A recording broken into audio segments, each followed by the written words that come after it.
রাসূলুল্লাহ সাল্লাল্লাহু আলাইহি ওয়াসাল্লামের আগমনের মধ্য দিয়ে আল্লাহ তাআলা দ্বীনকে সমাপ্ত করলেন তথা নবুয়তের এই মিশনকে সমাপ্ত করলেন। আর জমিনে কোনো নবী আসবে না, জমিনে আর কোনো বার্তাবাহক আল্লাহর পক্ষ থেকে সিলেক্ট করে পাঠাবে না। আখিরি নবী, শেষ নবী এসে গেছেন।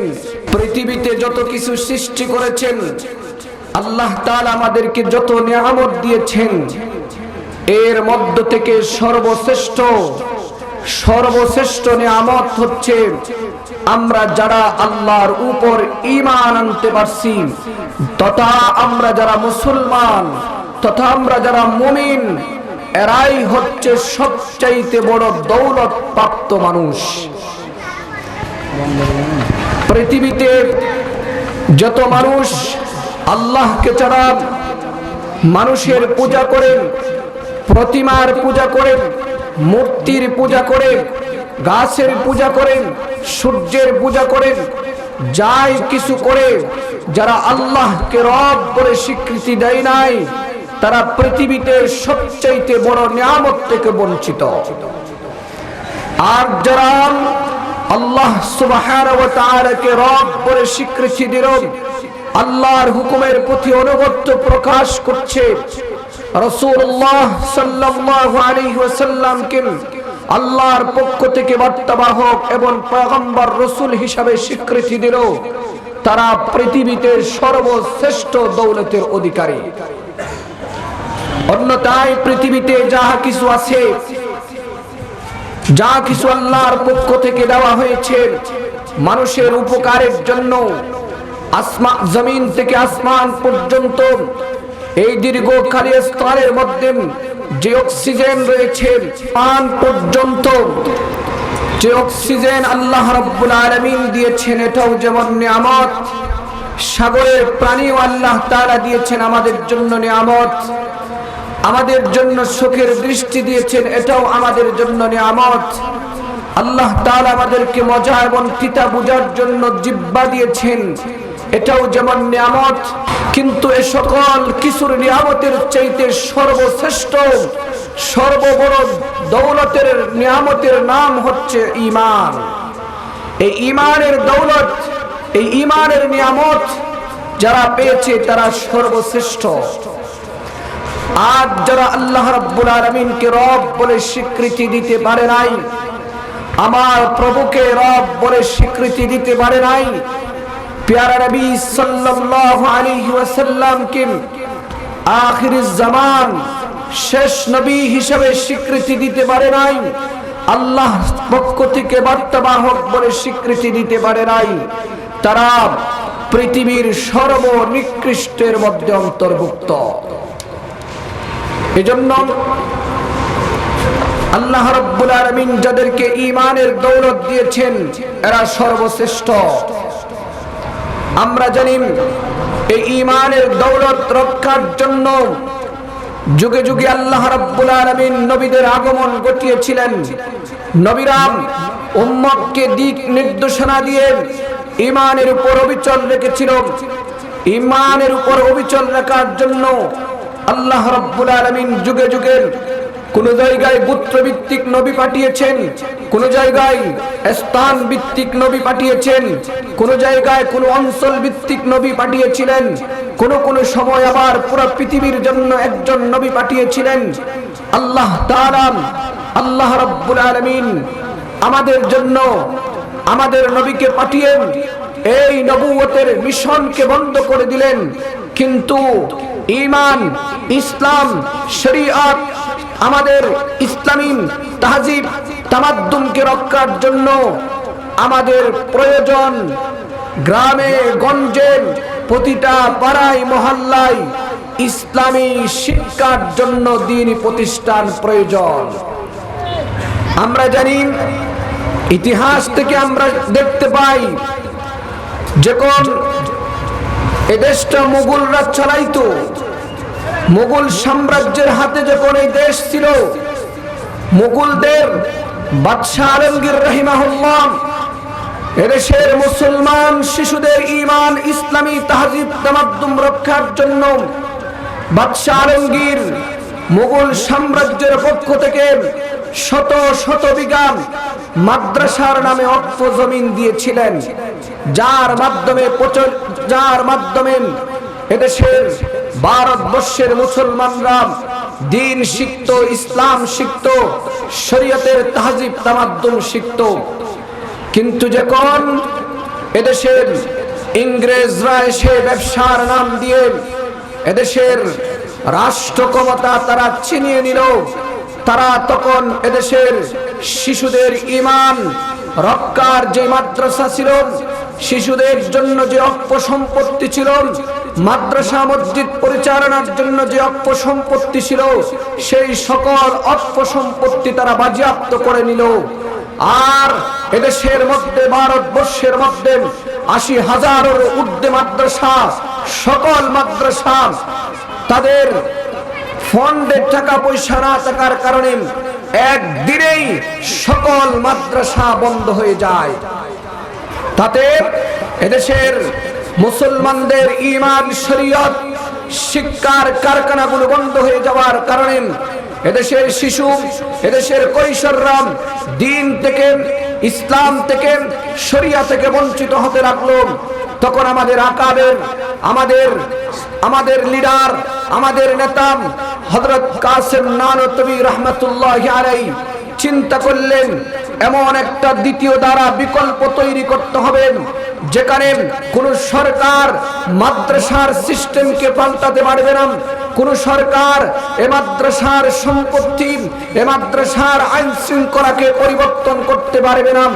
এই সিদ্ধান্তে উপনীত হয়ে হযরতে কাসেম নানতবী রাহমাতুল্লাহি আলাইহি, সৈয়দ আবেদ হুসেন রাহমাতুল্লাহি আলাইহি, হযরতে রশিদ আহমদ গঙ্গোহী রাহমাতুল্লাহি আলাইহি, ফজলুর রহমান রাহমাতুল্লাহি আলাইহি, তারা চিন্তা করেন এমন একটা প্রতিষ্ঠানের চিন্তা করলেন। চিন্তা করতে করতে তারা একদিন চিন্তায় করতে করতে একটা মাদ্রাসা প্রতিষ্ঠার পরিকল্পনা করলেন।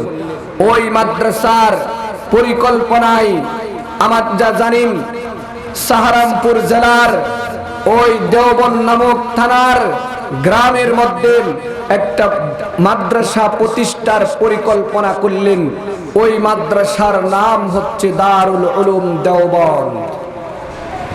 সর্বপ্রথম দারুল উলুম দেওবন্দ প্রতিষ্ঠা হবার পর দুইজন ছাত্র ছিল। একজন ছাত্রের নাম মোল্লা আহমদ, আরেকজন একজন শিক্ষকের নাম মোল্লা আহমদ, ছাত্রের নাম আহমদ হাসান, দুজনের নাম হাসান, মাহমুদ হাসান, দুজনের নাম মোল্লা মাহমুদ এবং মাহমুদুল হাসান দেওবন্দি রাহমাতুল্লাহি আলাইহি। তাদের শিক্ষায় এখান থেকে উঠেন মাহমুদুল হাসান দেওবন্দি রাহমাতুল্লাহি আলাইহি এবং তার চেতনা বিপ্লবের মধ্য দিয়ে এই দারুল উলুম দেওবন্দ গড়ে উঠল। দারুল উলুম দেওবন্দ থেকেই ইংরেজ বিরোধী আন্দোলনের সূচনা তৈরি করা হলো। হযরতে কাসেম নানতবী রাহমাতুল্লাহি আলাইহি ইংরেজ বিরোধী আন্দোলনের বীর সিপাহসালার ছিলেন। আজ ভারতবর্ষের ইতিহাসে কাসেম নানতবী রাহমাতুল্লাহি আলাইহি তাদের নাম লিপিবদ্ধ নাই কেন? এটা আমাদের সাথে বিচারিতা। ইতিহাস করে দেখুন, কলকাতা বিশ্ববিদ্যালয়ের হিন্দু প্রফেসর বই লিখছেন ইংরেজ বিরোধী আন্দোলনের বিষয়ে। এখানে কাসেম নানতবী রাহমাতুল্লাহি আলাইহির নাম প্রথমে লেখা হয়েছে, কিন্তু ভারতবর্ষের ইতিহাসের মধ্যে আমাদের কাসেম নানতবী রাহমাতুল্লাহি আলাইহির নামকে ম্যানেজ করে দেওয়া হয়েছে। হুসাইন আহমদ মাদানী বীর পুরুষের নামকে ম্যানেজ করে দেওয়া হয়েছে। হযরতে মাহমুদুল হাসান দেওবন্দি রাহমাতুল্লাহি আলাইহির নামকে ম্যানেজ করে দেওয়া হয়েছে, যিনি আলতামালতিবের কারাগারে শত নির্যাতনের শিকার হওয়ার আমাদের মাহমুদুল হাসান দেওবন্দি রাহমাতুল্লাহি আলাইহির নাম ইতিহাস থেকে পরিবর্তন করে দেওয়া হয়েছে।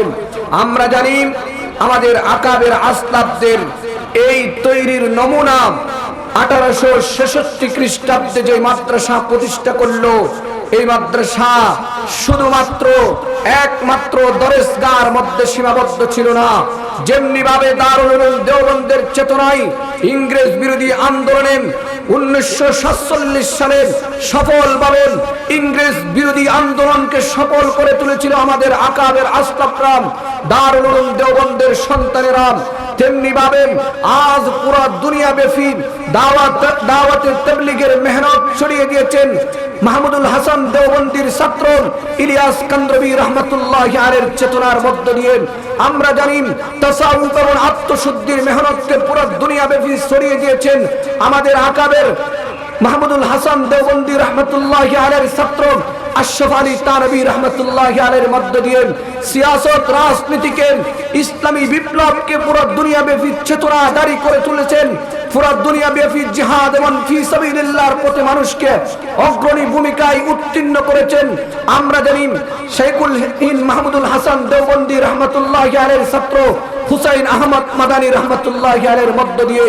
তাইলে আজকে যারা বলেন দেওবন্দরা শুধু মাদ্রাসা কেন্দ্রিক দ্বীনের কাজ করেছে, আরে ভাই, তোমার যদি মস্তিষ্কে যদি বুদ্ধি না থাকে, তোমার যদি জ্ঞানের শূন্যতা এত কম থাকে, তাইলে তুমি আমেরিকায় গিয়ে দেখো, তুমি পৃথিবীর প্রতিটি প্রান্তে প্রান্তে গিয়ে দেখো, প্রত্যেকটা জায়গায় দারুল উলুম দেওবন্দের চেতনা, দারুল উলুম দেওবন্দের চেতনায় দাওয়াতে তাবলীগের মেহনত, তাসাউফ আত্মশুদ্ধির মেহনত, জিহাদ ফি সাবিলিল্লাহর মেহনত, আল্লাহর জমিন যতটুকু দারুল উলুম দেওবন্দের মেহনত আল্লাহ তাআলা সুদীর্ঘ করে দিয়েছেন। সুবহানাল্লাহ। এই চেতনা থেকে আজকের এই মাদ্রাসা, আমরা জানি এই মাদ্রাসা দেওবন্দের কেন্দ্রিক পৃথিবীতে যত মাদ্রাসা যত প্রতিষ্ঠান রয়েছে, এ সকল প্রতিষ্ঠান কোনো সরকার কেন্দ্রিক নয়। এই সকল প্রতিষ্ঠান জনগণের তহবিল থেকে পরিচালিত হয়। এ সকল প্রতিষ্ঠান পরিচালিত হয় জনগণের 1 টাকা, 10 টাকা, 5,000, 10,000, 1 লক্ষ, 2 লক্ষ টাকার মধ্য দিয়ে। এই মাদ্রাসাগুলো পরিচালিত হয় আমাদের সমাজের দিনদার মুত্তাকি পরহেজগার মানুষের হালাল টাকার মধ্য দিয়ে। আজকে আমাদের সমাজের কিছু সুশীল মার্কা মানুষ টকশোতে বসে আমাদেরকে যাকাতের টাকা কি আলেম হয়েছে, মিসকিনের টাকা কি আলেম হয়েছে এই কথা বলেন। আমরা আবার দেখি কিছু সুশীল মার্কা মৌলবীরাও এই কথা বলে থাকেন। আমরা আপনাদের কাছে প্রশ্ন রাখতে চাই, সরকারের তহবিলের মধ্য দিয়ে সরকারি মাদ্রাসায় পড়ে হয়তোবা সরকারি বিশ্ববিদ্যালয়ে পড়ে আপনি বড় অফিসার হয়েছেন, বড় জজ হয়েছেন। হে বন্ধু, আপনার কাছে প্রশ্ন রাখতে চাই, সরকারি তহবিলে তো পতিতালয়ের ট্যাক্সের টাকা রয়েছে, মদের ট্যাক্সের টাকা রয়েছে। আমরা তো কোনোদিন তোমাদেরকে এই কথা বলে তিরস্কার করি নাই, কেননা আমরা আমাদের আকাবের আসলাফরা আমাদেরকে এই শিক্ষা দেয় নাই। কিন্তু কেন আমরা যখন সমাজের দিনদার মুত্তাকি পরহেজগার মানুষের 10 টাকা, 5 টাকা, 1,000, 10,000, 20,000, 1 লক্ষ টাকা দিয়ে এই মাদ্রাসাগুলো পরিচালিত হয়, তখন দিনদারদের টাকা দিয়ে যখন এই মাদ্রাসা পরিচালিত হয়, তোমরা আমাদের উপর প্রশ্ন তুলো, তোমরা যাকাতের টাকায় আলেম হয়েছো। এই ধরনের প্রশ্ন করা তোমরা বন্ধ করে দাও, কেননা তোমাদের নিয়ে যদি আমরা প্রশ্ন করি, তোমাদের নিয়ে যদি আমরা কথা বলি, তোমরা আমাদের সামনে ঠাঁই পাবে না। এই জন্য দারুল উলুম দেওবন্দের চেতনা ছিল এদেশের মুসলমানদের ঈমান এবং শরিয়া রক্ষা এবং ভূখণ্ডকে সমুন্নত রাখা। কেননা ইংরেজ শাসিত শিক্ষা ব্যবস্থায় ইসলামকে ধ্বংস করে দেওয়া হচ্ছে, এদেশের শিশু কৈশোরদেরকে ঈমান থেকে বিচ্যুত করে দেওয়া হচ্ছে। এজন্য আমাদের মুরব্বীরা চিন্তা চেতনা করেন দারুল উলুম দেওবন্দ প্রতিষ্ঠা করলো। দারুল উলুম দেওবন্দ প্রতিষ্ঠা যদি না হতো, আজকে এদেশের মানুষ ঈমান ইসলামের ছিটাফোঁটাও পেত না। আজ দারুল উলুম দেওবন্দের এই মেহনতের কারণে আজকে পুরো পৃথিবীর প্রতিটি প্রান্তে প্রান্তে প্রতিটি জায়গায় জায়গায় আল্লাহ তাআলা দারুল উলুম দেওবন্দের ইখলাসের কারণে, আমাদের মুরব্বীদের ইখলাসের কারণে আজকে পুরো দুনিয়া ব্যাপী ঈমান ইসলাম রক্ষার জন্য শত শত মানুষ দারুল উলুম দেওবন্দের চেতনায় ইসলামকে প্রতিষ্ঠার জন্য কোরআনের তালিম তরবিয়তকে ছড়িয়ে দেওয়ার জন্য দিক বিদিকে সরে বেড়াচ্ছে। তাইলে ঈমান রক্ষার জন্য আমাদের আকাবের আসলাফরা রক্ত দিয়েছে, এমন একটা ধারা প্রতিষ্ঠা করছে যে ধারার মাধ্যমে আজ পর্যন্ত সুসম্মানের সাথে দারুল উলুম দেওবন্দ আজ পর্যন্ত দাঁড়িয়ে আছে আলহামদুলিল্লাহ। কিয়ামত পর্যন্ত পৃথিবীর কোন শক্তি দারুল উলুম দেওবন্দের চেতনাকে বিচ্ছিন্ন করতে পারবে না ইনশাআল্লাহ। এটা এমন একটি বিপ্লব, যেই বিপ্লব ইংরেজ বিরোধী আন্দোলনের সকল নেতৃত্ব দিয়ে সফলভাবে বিজয় ছিনিয়ে এনেছিল। ঈমানের ক্ষেত্রে নেতৃত্ব দিয়ে এই আন্দোলন যখন সর্বপ্রথম আফগানিস্তান, পাকিস্তান, বাংলাদেশ, ভারত এ সকল রাজ্যে ছড়িয়ে পড়ল, আজ পৃথিবীর প্রান্তে প্রান্তে এই আন্দোলনের ঈমানি দাবানল জ্বলে উঠতেছে আলহামদুলিল্লাহ। তাইলে আমাদের আকাবের আসলাফরা ঈমান রক্ষার জন্য ইসলাম যে এত বড় দৌলত, ঈমান যে এত বড় দৌলত, এই দৌলত সুসংগঠিত থাকার জন্য, এই দৌলত মানুষের অন্তরে পৌঁছে দেওয়ার জন্য প্রতিষ্ঠা করলেন দারুল উলুম দেওবন্দ। কেননা আমাদের ঈমান যেন সুসংগঠিত থাকে। আল্লাহ রাব্বুল আলামিন কোরআনে কারীমের সূরা মুমিনের শুরুতে বলেন, قد أفلح المؤمنون। আল্লাহ রাব্বুল আলামিন কোরআনে কারীমের মধ্যে ইরশাদ করেন, পৃথিবীর মানুষরা শুনে রাখুন। আল্লাহ রাব্বুল আলামিন বলেন, হে মানব জাতি শুনে রাখুন, পৃথিবীর মধ্যে যত মানুষ আছো, যত আমার সৃষ্টি আছো, এই সৃষ্টির মধ্যে একমাত্র সফল এরাই যারা আমি রব্বুল আলামিনকে রব বলে স্বীকৃতি দিয়েছে। তাই যারা আল্লাহকে রব বলে স্বীকৃতি দিল, আমার প্রভুকে রব বলে স্বীকৃতি দিল, আল্লাহকে আল্লাহ বলে স্বীকৃতি দিল, এরাই পৃথিবীর সর্বশ্রেষ্ঠ মানুষ। আল্লাহ রাব্বুল আলামিন বলেন কোরআনে কারীমের সূরা আলে ইমরানের 185 নম্বর আয়াত, আল্লাহ রাব্বুল আলামিন বলেন, فمن زحزح عن النار وأدخل الجنة فقد فاز وما الحياة الدنيا إلا متاع الغرور।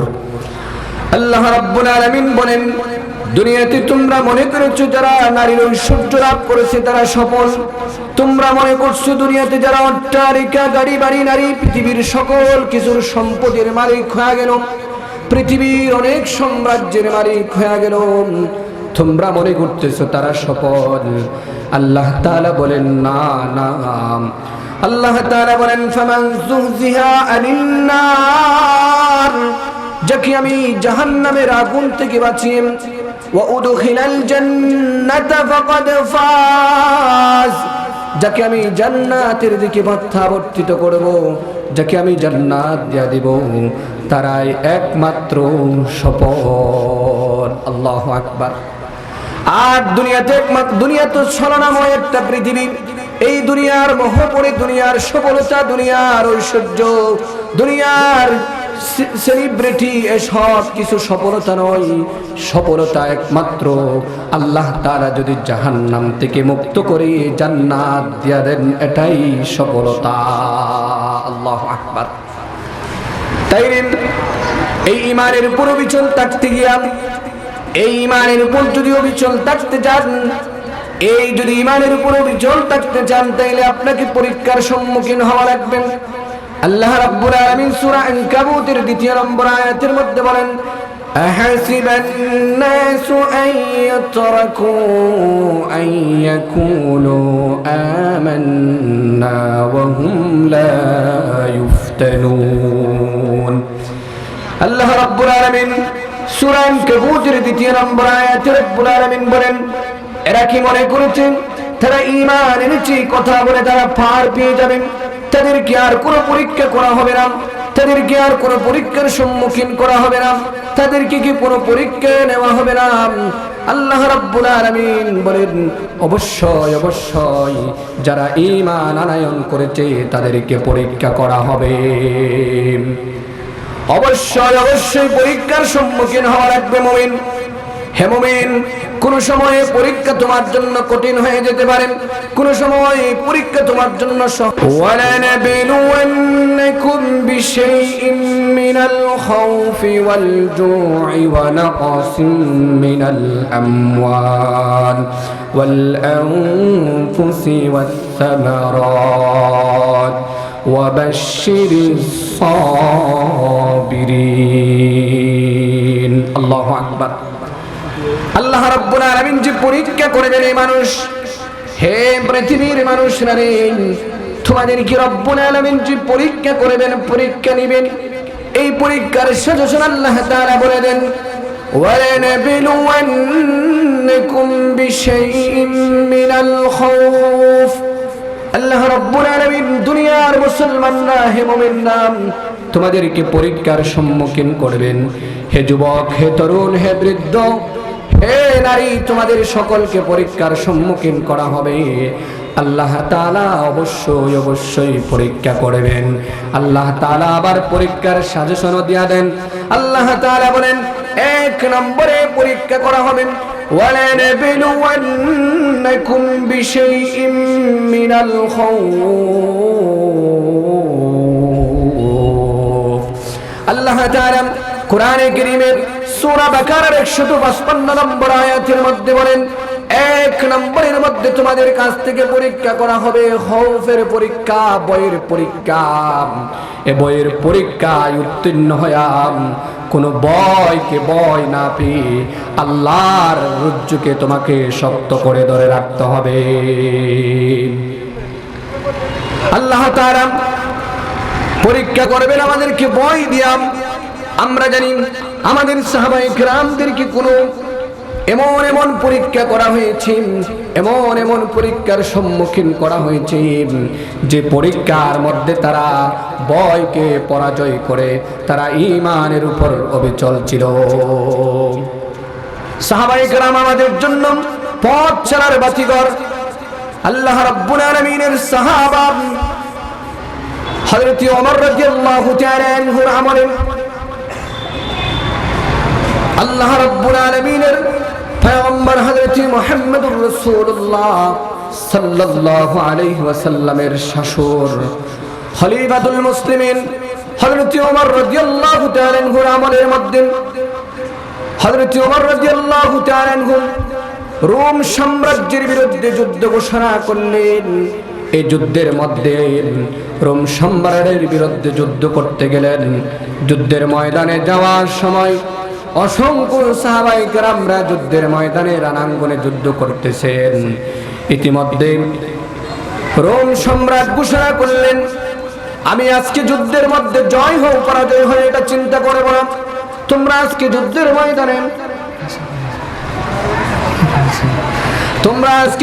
ময়দানে যুদ্ধ করবে, রণাঙ্গনে বীরের বেশে যুদ্ধ করবে।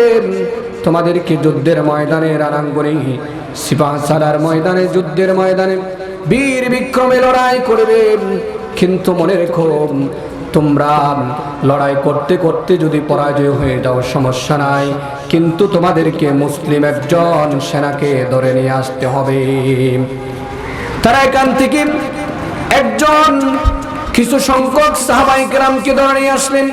ধরে নিয়ে আসার পরে হযরত মুহাম্মদুর রাসূলুল্লাহ সাল্লাল্লাহু আলাইহি ওয়াসাল্লামের সাহাবা ঈমানের বলিয়ানে তারা তো ঈমানের সকল পরীক্ষায় বিজয় লাভ করবে। হযরত মুহাম্মদুর রাসূলুল্লাহ সাল্লাল্লাহু আলাইহি ওয়াসাল্লামের সাহাবা হযরত আব্দুল্লাহ ইবনে হুযাফা রাদিয়াল্লাহু তাআলা আনহুকে ধরে নিয়ে আসলেন। আব্দুল্লাহ ইবনে হুযাফাকে বসালেন। আব্দুল্লাহ ইবনে হুযাফাকে রোম সম্রাট তাকে অফার দেয়, তার সাম্রাজ্যের অফার দেয়। রোম সম্রাট তাকে অনেক টাকার অফার দেয়, তার রাজপ্রাসাদের তার মেয়ের কন্যার বিবাহর অফার দেয়। রোম সম্রাট জানের ভয় দেখায়, কত ভয় দেখায়, কিন্তু হযরত আব্দুল্লাহ ইবনে হুযাফা রাদিয়াল্লাহু তাআলা ঈমানের উপর অবিচল রয়ে যায়। আব্দুল্লাহ ইবনে হুযাফা বলেন, জীবন নিয়ে নাও, উপবাস রাখো, যাই করো, আব্দুল্লাহ ইবনে হুযাফা ঈমান বিক্রি করে দেবে না। আল্লাহু আকবার। এমন ভাবে ঈমানের উপর অবিচল ছিল, এমন ভাবে ঈমানের উপর উত্তীর্ণ হওয়ার পর, পরীক্ষার মধ্যে উত্তীর্ণ হওয়ার পরে যত কঠিন পরীক্ষা আসুক না কেন তারা পরাজয় বরণ করে নাই। তেমনি ভাবে আমার আল্লাহর সাহাবায়ে কেরামরা কত শত কঠিন পরীক্ষার সম্মুখীন হলো, তারা কখনো ঈমান থেকে বিচ্যুত হয়ে যায় নাই। এজন্য আমাদেরকেও পরীক্ষা করা হবে। আল্লাহ তাআলার পক্ষ থেকে আমাদের উপর পরীক্ষা আসবে, শুধু পুরুষের উপর নয়, নারীদের উপরও পরীক্ষা আসবে। আমরা জানি হযরত আনাস ইবনে মালিক রাদিয়াল্লাহু তাআলা আনহুর মা হযরত উম্মে সুলাইম রাদিয়াল্লাহু তাআলা আনহুর উপর কঠিন পরীক্ষা ছিল। যখন ঈমান গ্রহণ করছে উম্মে সুলাইম রাদিয়াল্লাহু তাআলা আনহা, উম্মে সুলাইমকে ছেড়ে তার স্বামী মালিক চলে গিয়েছিল, তখন তাকে এসে একজন কাফের তাকে বিবাহের প্রস্তাব দেয়, তখন তিনি মুসলমান হয় নাই। হযরত উম্মে সুলাইম নিজের ঈমানের উপর দৃঢ় থেকে বলছিলেন, হে সাহাবা, এই কাফের শোনো, তুমি যদি ঈমান গ্রহণ করো, তোমার আর আরাধ্য আমার আব্দ হবে ঈমানের বিনিময়ে। সুবহানাল্লাহ। সেই সাহাবা পরবর্তীতে, সেই কাফের পরবর্তীতে ঈমান আনলেন। এনার নাম হলো হযরত আবু তালহা রাদিয়াল্লাহু তাআলা আনহু। তারা ঈমানের উপর এমন অবিচল ছিলেন। আপনারা জানেন হযরত কাউলা বিনতে আজওয়ার রাদিয়াল্লাহু তাআলা আনহু উহুদের প্রান্তরে যখন সাহাবায়ে কেরামরা পথ হারা বিচ্ছিন্ন হয়ে গেছিলেন, তখন হযরত মুহাম্মদুর রাসূলুল্লাহ বলেন, আমি যখন ডানে তাকাই, আমি যখন বামে তাকাই, আমি যখন সামনে তাকাই, আমি যখন পিছনে তাকাই, কাউলার তলোয়ার বীর বিক্রমে লড়াই করে কুফফার ফৌজের প্রতিটি কুফফারকে কেড়ে চূর্ণ বিচূর্ণ করে দিচ্ছে। আমি মনে করেছিলাম আরেকজন মুহাম্মদ সেখানে, আরেকজন খালিদ বিন ওয়ালিদ সেখানে দাঁড়িয়ে আছে। সুবহানাল্লাহ। তাইলে নারীরাও পরীক্ষার সম্মুখীন হয়েছিল, তারা পরীক্ষায় উত্তীর্ণ হয়েছিল, আল্লাহ তাআলা তাদেরকেও বিজয় দিয়েছিলেন, সফলতার সাথে তারাও সেখানে বিজয় লাভ করেছিলেন। আল্লাহ তাআলা আমাদেরকেও পরীক্ষা করবেন, আমরাও যত কঠিন পরীক্ষার সম্মুখীন হয় না কেন, এজন্য আমাদের উপরও কঠিন পরীক্ষা আসতে পারে। যত কঠিন পরীক্ষা আসুক না কেন, আমরা সাহাবাদের পথ ধরে আমাদের সাহাবাদের মতো দৃঢ় প্রত্যয় নিয়ে অবিচল থেকে যাব। আল্লাহ রাব্বুল আলামিন আমাদেরকে দ্বিতীয় নম্বরের পরীক্ষা করবেন। وَلَنَبْلُوَنَّكُمْ بِشَيْءٍ مِّنَ الْخَوْفِ وَالْجُوعِ وَنَقْصٍ مِّنَ الْأَمْوَالِ وَالْأَنفُسِ وَالثَّمَرَاتِ।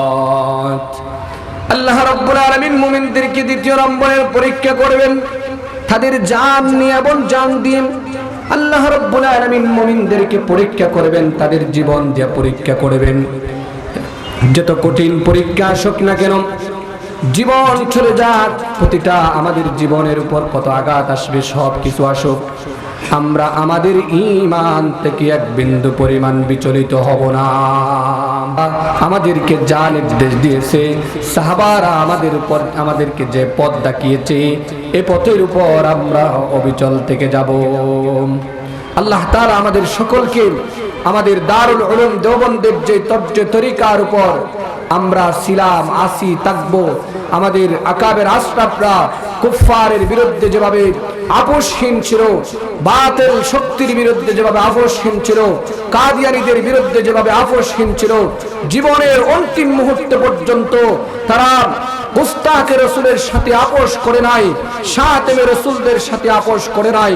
আমরাও আমাদের আকাবের আসবাবদের পথ ধরে আনোয়ার শাহ কাশ্মীরির মতো, শাহ আতাউল্লাহ বুহারীর মতো আমরাও খতমে নবুয়তের বিষয়, রাসূলুল্লাহ সাল্লাল্লাহু আলাইহি ওয়াসাল্লামের রিসালাতের বিষয় কোন কুফফার শক্তির সামনে, কোন শাতেমে রাসূলদের সামনে আপোষ করব না ইনশাআল্লাহ। আল্লাহ তাআলা আমাদের আকাবের আসবাবদের নমুনায় আমাদের জীবনকে সাজাবার তৌফিক দান করুক। আমাদের আকাবের আসবাবদের তজ্জে তরিকার উপর আমাদের জান আল্লাহ তাআলা কুরবান করে দিক, আমাদের নসলকে আল্লাহ তাআলা কুরবান করে দিক। আল্লাহ তাআলা আমাদের আকাবেরদের জীবনকে আরো দুনিয়াব্যাপী সমুন্নত করে দিক। ওয়া মা আলাইনা ইল্লাল বালাগ ওয়া আখির দাওয়ানা আলহামদুলিল্লাহি রাব্বিল আলামিন।